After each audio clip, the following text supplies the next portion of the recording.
I want to start with zero trust, right? It's quickly becoming like a new normal in the cybersecurity. When it comes to zero trust, there are many pillars like identity, devices, network, applications, and workloads. And there are many principles as well for the implementation, like continuous verification, limiting blast radius, automation of IT stack, etc., etc. So, what should be the starting point for a zero trust security setup? And how should it be prioritized across all of these areas?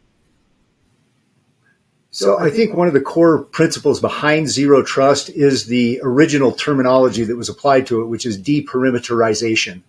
And when an entity looks at taking the journey towards zero trust, one of the first things they have to do is really evaluate and draw down the first CIS benchmarks 1 and 2, which is the inventory.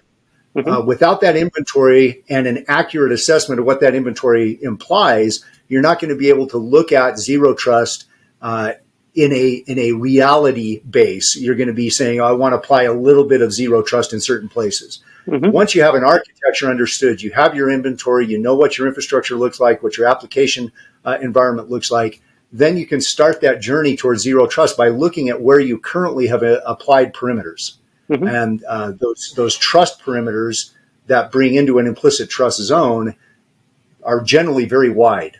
And the zero trust journey is simply shrinking those down with authentication throughout that process. So I think CIS benchmark 1 and 2 are your best starts because now you have somewhere to lay the groundwork and understand what your baseline is. Okay. So understanding the inventory and CIS benchmark 1 and 2 are the key starting points. Sure. Okay. That's lovely.